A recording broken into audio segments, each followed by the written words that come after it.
Hello and welcome to ETH Insights exclusive interview series. Today we have with us Mr. R. Gopalakrishnan.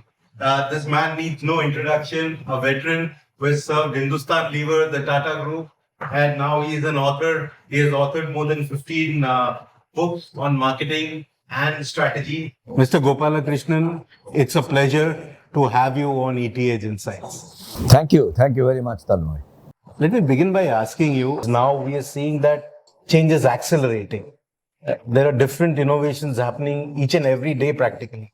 So how does one stay relevant with the changing dynamics, or is there a way of saying that let me hold on to what I have and let me hone those skills and go ahead?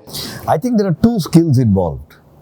And I'm stating the obvious. Once I state it, it will be obvious to you. But many people forget it. The first is to have a clarity. What is the essence, the core? And that's what you must hang on to. Okay? And the essence of the core is not that I should marry within this community or that I should study only in this language. That's not the core. It's values. The second thing to remember is change has always been there. It's not new. My grandfather used to think life is very hectic back in the village. We also get better tools to cope with change. Today, the tools you and I have to cope with the rapid information explosion were not available to your father or grandfather. It is the gap that matters. So don't get panicky. Many people get very anxious. It almost causes a stress to think that change is happening. It has always been happening. Those who succeeded are those who said that the gap between the change and the tools to manage the change is not expanding. That's what you should be watching for. When we talk about progress in a workplace, how does company culture play a role? Well, it's obviously very important. I mean, that is only stating what is self-evident, because culture is what people accept as the way to do things here. And different organizations, different people have different views of that culture.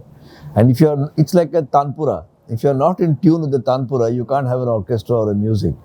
So culture is very important to understand. You have always shared your insights. You've written numerous books. So is something coming up in the future? Any book? Well, since you asked, I must tell you, I'm not self-promoting. My 18th book is called Inside the Boardroom, How Behavior Trumps Rationality. And that just came out in October, 2 months ago. And the 19th book is called Embrace the Future, and how to cope with change and the soft science of transformation, which is exactly the question you asked. And that book will come out by April.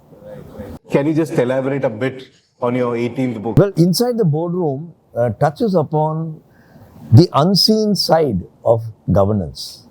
See, governance is not just in boardrooms. It's in housing societies, it's in clubs and gymkhanas, it's in music sabhas, everywhere. And we see the rules and the regulations, but we don't see the behavior of people. What determines outcomes is behavior. Rules are required. Rules is like learning the alphabet. Behavior is like reading the prose. And since it's easier to teach alphabets than to teach prose, we all learn corporate governance through rules and regulations. And I've argued in the book with my co-author that there are 3 ends which determine behavior. Niyat, which is your intent, Niti, which is your conduct, and Niyam, which are the rules. Niyam is the lowest level. Regulators and courts and all look at Niyam.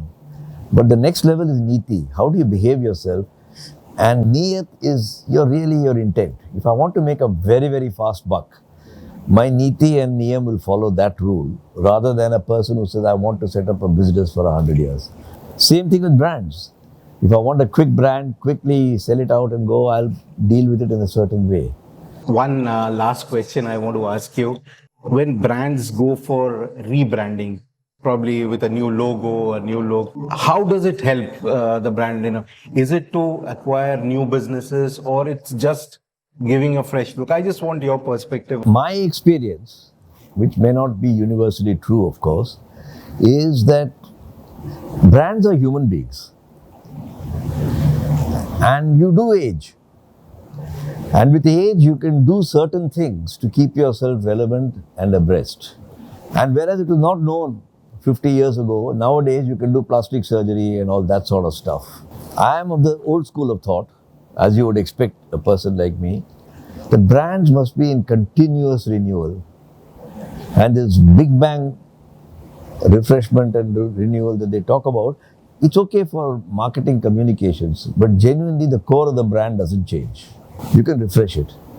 Just like I may do my yoga, I may do my meditation, but I'm still the same guy.